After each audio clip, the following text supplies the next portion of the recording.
This movie beautifully captures the complexities of love between a teacher and her student. It's a journey of emotions, choices, and consequences. Lila, a 38-year-old teacher, is at a crossroads in her life. Recently divorced, she's searching for a fresh start, a purpose to rebuild herself. As she sits on a train, staring out at the ever-changing scenery, her thoughts are distant, perhaps even melancholic. Miles away, we meet Smith, a young man sitting in his dimly lit room. His face is etched with worry, his mind clearly burdened by something heavy.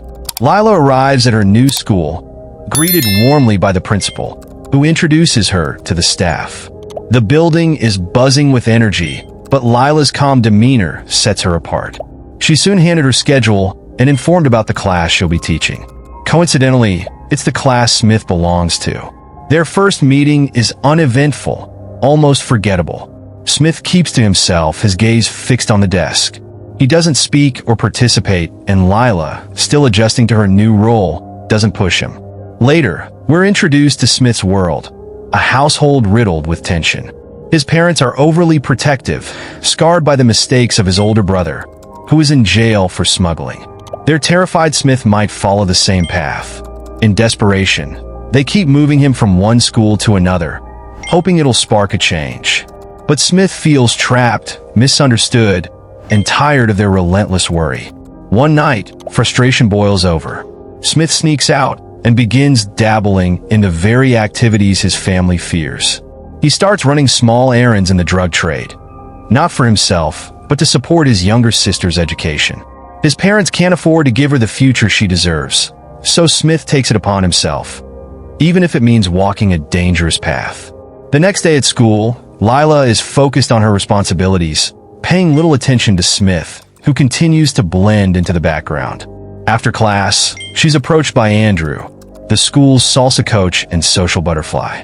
With his easy charm, he invites her to lunch, which she accepts, eager for some company. Meanwhile, Smith and his friends gossip about their new teacher. She seems different, Smith mutters, though he hides his curiosity behind indifference. That night, loneliness creeps into Lila's apartment. She picks up her phone and calls her mom, seeking comfort in the familiarity of their conversation.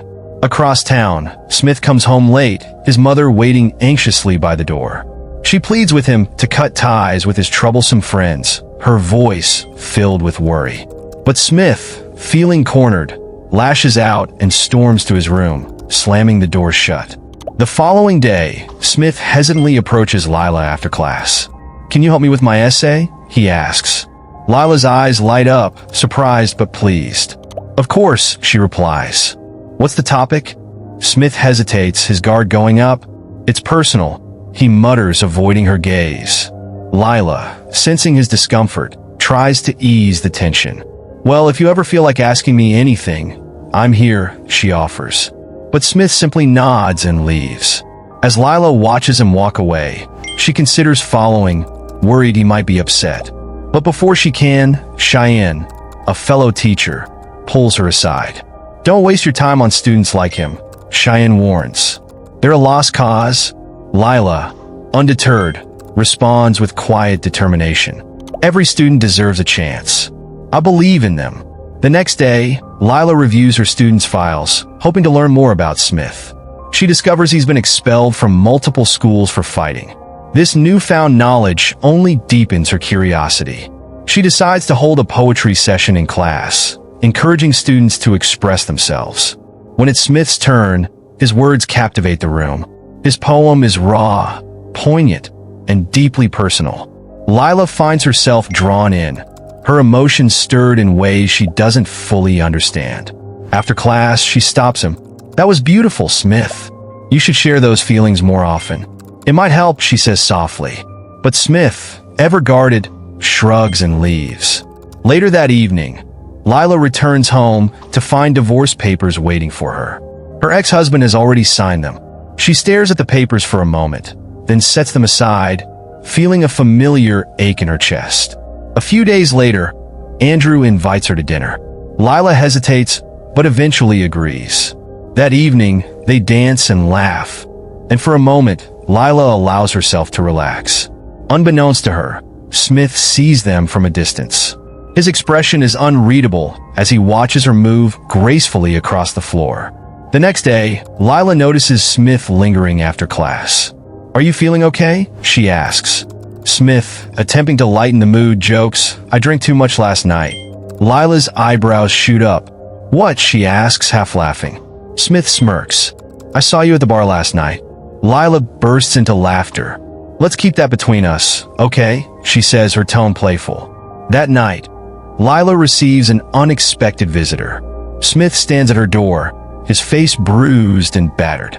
Alarmed, Lila pulls him inside, tending to his wounds. "What happened?" she asks gently. But Smith remains silent. When he tries to leave, she stops him. "It's late. Let me drive you home." On the drive, Lila asks about his family, but Smith deflects her questions. When they arrive, rain begins to pour. Smith steps into the downpour, turning to her with a mischievous grin. "Will you teach me that dance you were doing at the bar?" he asks. Lila hesitates, then steps out of the car, rain soaking through her clothes. But when Smith moves closer, she pulls away. "We can't do this," she says firmly. "This has to stay professional." The next day, Lila avoids giving him much attention. Smith notices but decides not to push her. At home, his mother sees his improved grades and beams with pride. "I'm so proud of you," she says. Smith smiles faintly. "It's because of my teacher," he admits. His mother nods approvingly. "Then I'd like to meet her sometime." That night, Lila, still trying to navigate her life, went on another date with Andrew. He was charming, but his endless questions and self-absorbed stories soon became tiresome. As they sat at the restaurant, Lila's attention began to waver. Excusing herself, she headed to the restroom, desperate for a moment to herself. Unbeknownst to her, Smith was there too, watching from the shadows. He had followed her, unable to stay away. When she stepped out of the restroom, he appeared, his eyes filled with longing and determination. Before she could say anything, Smith kissed her. Lila, shocked but caught up in the moment, kissed him back. For a brief second, she let her emotions take over, but reality hit her like a cold wave. She quickly pulled away, guilt and fear rushing in. "This is wrong," she whispered, her voice trembling. Without another word, she returned to her seat, leaving Smith standing alone, heartbroken. Back at the table, Andrew sat alone until Cheyenne, another teacher, approached. Sensing Andrew's growing feelings for Lila, she began to plant seeds of doubt. "Did you know about her and Smith?" she said in a tone dripping with implication. Andrew's expression darkened. Meanwhile, Smith, unable to bear the turmoil, went to Lila's house. Finding the gate locked, he called out to her repeatedly. Reluctantly, Lila opened the gate. "What are you doing here?" she asked, her voice firm but tinged with worry. "I needed to see you," Smith said, his voice cracking. "I just needed to tell you, I like you. I really do." Lila's heart ached, but she forced herself to stay composed. "Smith, you need to stay away from me. Whatever this is, it's not good for either of us." Smith pleaded, his desperation evident. But Lila insisted, explaining that being close to her would only bring him trouble.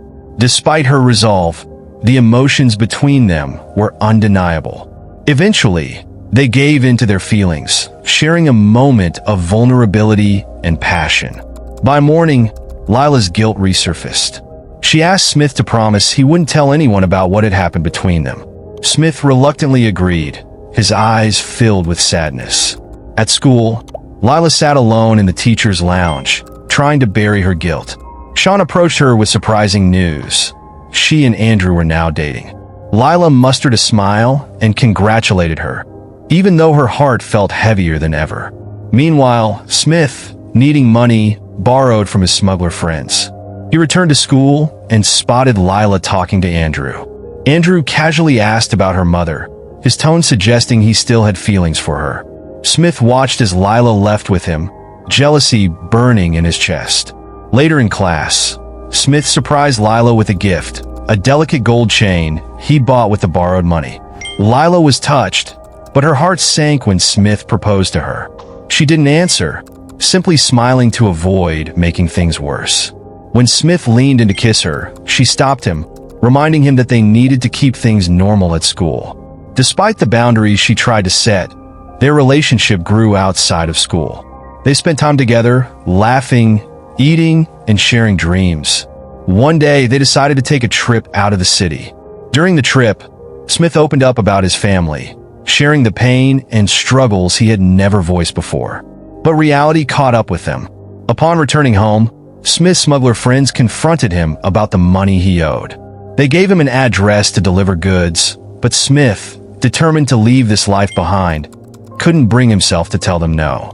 One evening, Smith's mother stumbled upon photos of him and Lila on his phone.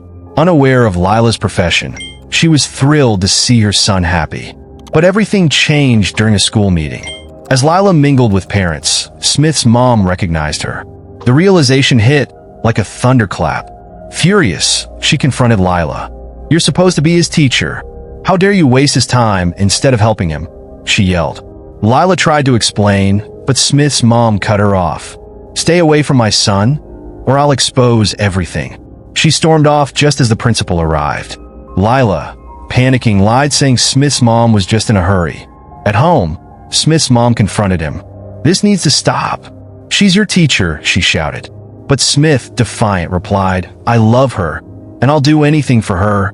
His father, initially supportive, began to waver under his wife's relentless arguments. Lila faced her own battles. When she told her mother about the situation, the response was harsh.